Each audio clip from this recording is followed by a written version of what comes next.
You don't have to load precision rifle ammunition on a single stage. In this video, I'm going to show you how to get maximum accuracy from your progressive.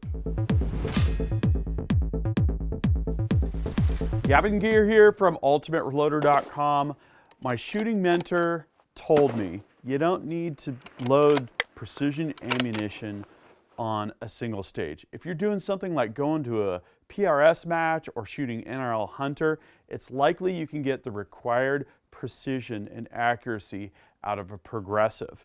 And my friend Jim always loaded his PRS ammunition and similar long-range ammunition on a Dillon RL-550. So in this video, we're going to talk about the RL-550.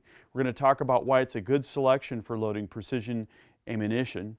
We're going to talk about how to set the machine up. We're going to talk about powder considerations. We're going to talk about precision dies and things to look for to eke that absolute highest level of accuracy out of your precision loads off of a progressive. A lot of the same things that you're going to think about if you are loading on a turret or on a single stage, but in this case on a progressive. I'm going to go over a machine setup. This machine is right now set up for 223. We're going to convert it over to 6GT, and we're going to do a quick loading demo. Okay, so if you want to know all about all of the progressive presses, you're going to want to check out the Progressive Press Shootout. If you want to see all of the Dillon presses side by side and look at the pros and cons of each press, you're going to want to take a look at our Dillon Progressive Press Buyer's Guide. This slide here is right from that video and from that article. So I'm going to summarize here. RL-550C, SKU 14261. It was introduced in 1985. The RL-550C, which is this model with all of the updates, came out in 2012. This is a 4-station progressive reloading press without automatic indexing.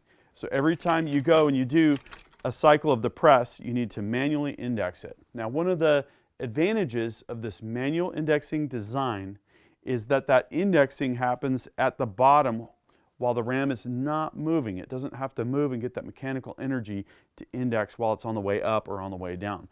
Some presses index at the bottom, some even half index on the way up and half index on the way down. There's all sorts of different options. So the pro of that is you can get maximum cartridge overall length, maximum length capacity out of the press without making it bigger. It's a very efficient way to use space. So this press will load a 300 PRC. It'll load a 300 Win Mag. This is absolutely awesome.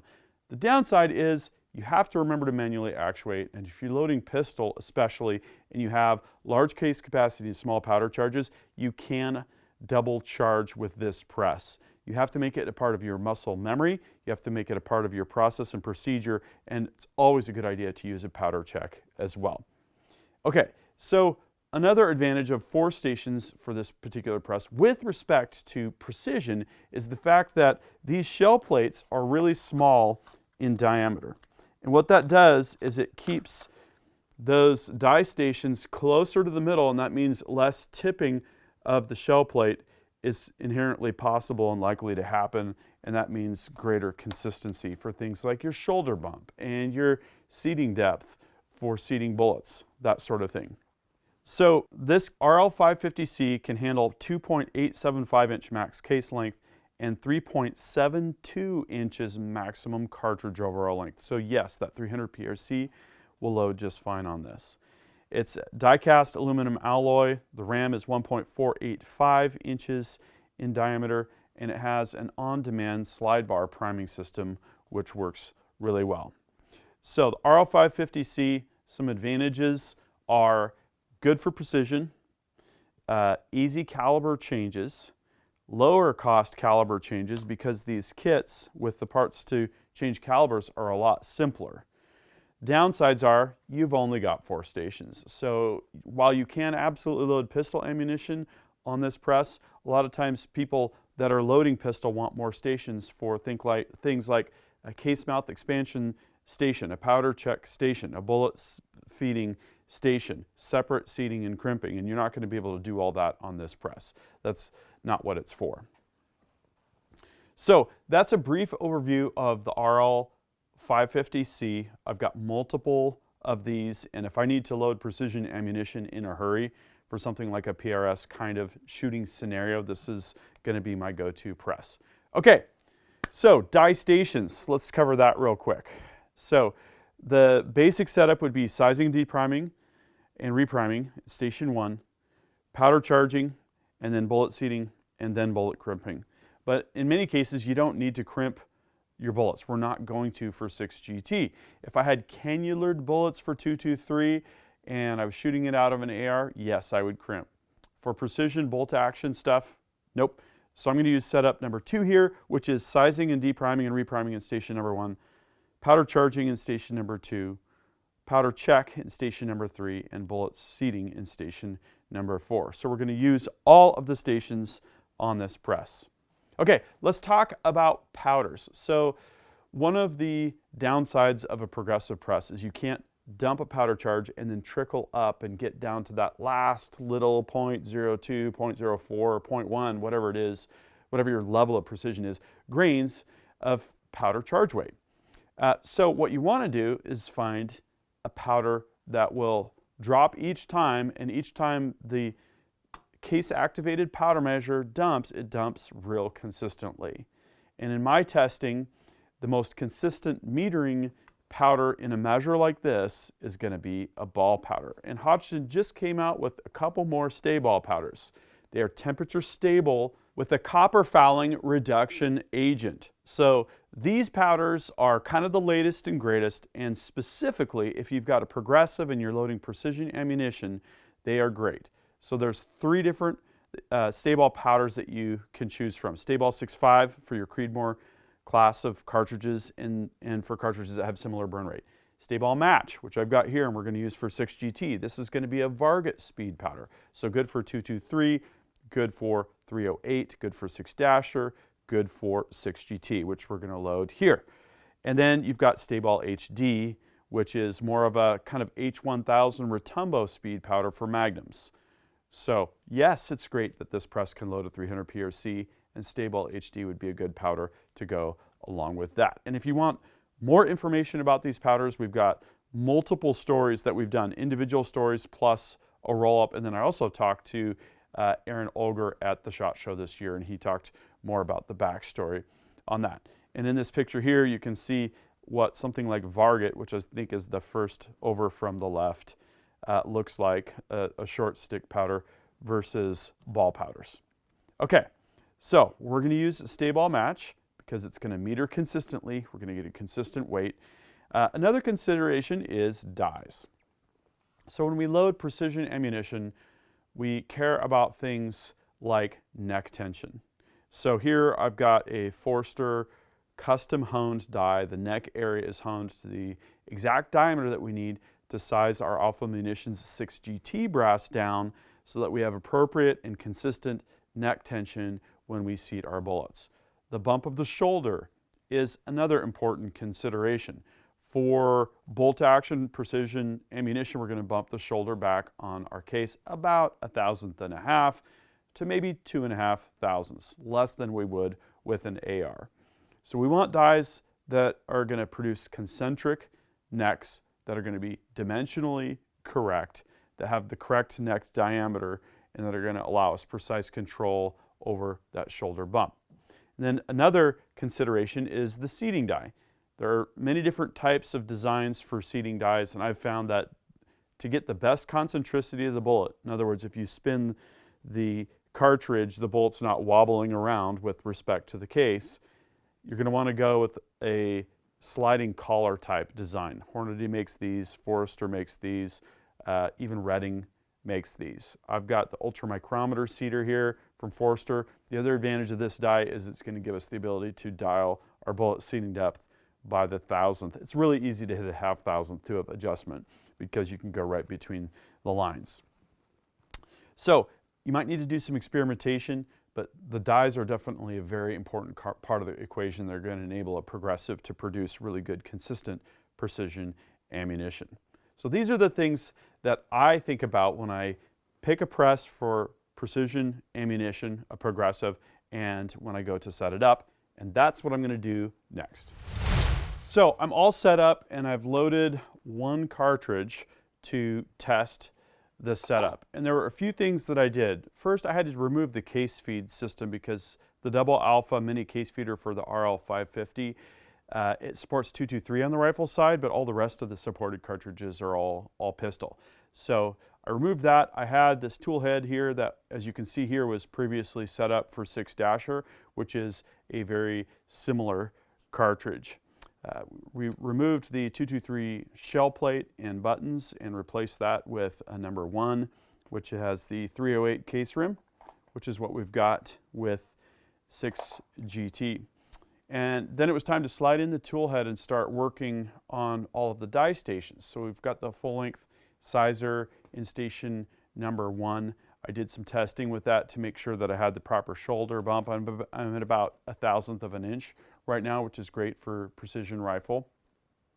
We basically just had to adjust the height of the powder measure to get full actuation, and then adjust the charge bar to make sure that we were right at that 37 grains that we need of stay-ball match for the optimal performance we found in our load workup.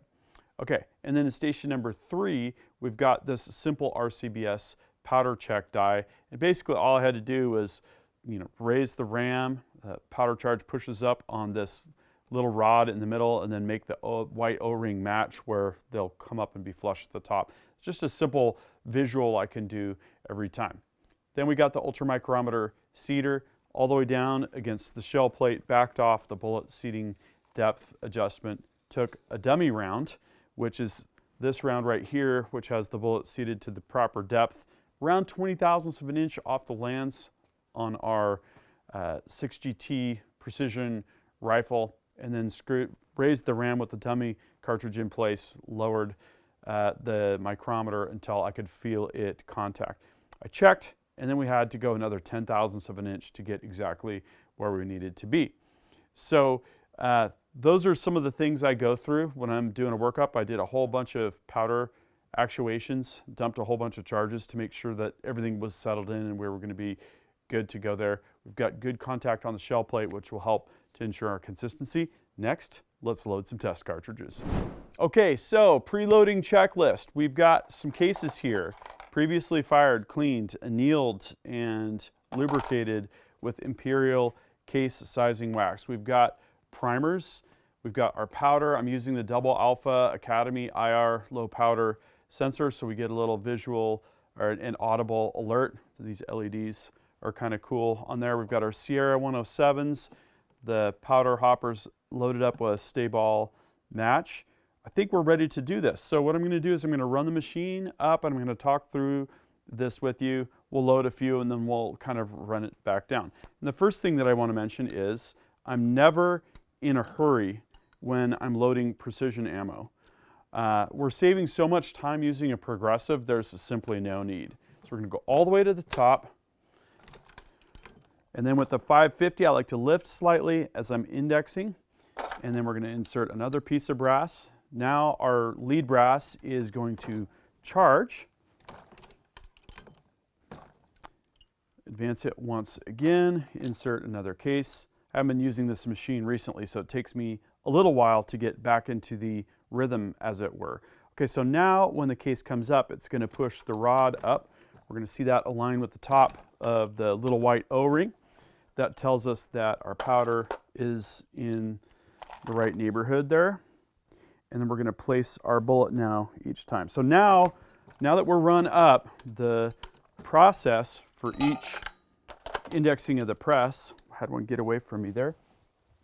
Let's get this adjusted just a little bit. That should help with that. It's the same now. So we're going to make sure that we have the case in station number 1, bullet in station number 4. Carefully guide that bullet up. Push forward for priming, and the process repeats. So what I like about this is I'm not wasting any time. I'm still getting a good degree of precision here, but we're a lot more productive as we load the ammo. And sure, there's downsides. There's a bit more precision and a bit more accuracy with a single stage press, especially with regard to the powder charge, but we've mitigated most of that by using a ball powder. Well, this is great. I've got 6GT all set up for efficient, high volume, match quality loading.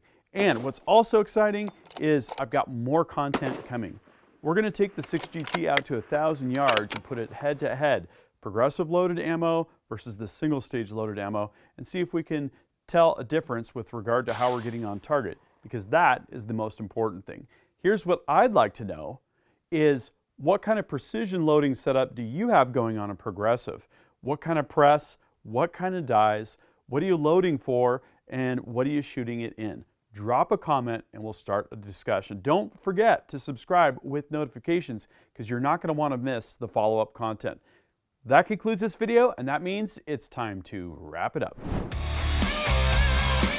I hope you enjoyed this video. Don't forget to like and subscribe. Also, we're on Facebook, YouTube, Rumble, where we've got unrestricted content, and Instagram. Make sure to follow us on all those channels. Ultimate Reloader also has a commercial solutions division serving law enforcement, the military, and the gun industry. We have some unique capabilities, including a comprehensive suite of recoil testing and evaluation capabilities, trigger profiling, and more. If you're interested in custom rifles like what we build here on the channel, or gunsmithing services, you're going to want to go to rifles.ultimatereloader.com and get on the wait list. If you're interested in becoming a professional gunsmith, check out the Sonoran Desert Institute. They've got a degree program, they've got a certificate program, and you can study from home. Learn more at sdi.edu. Thanks again for watching.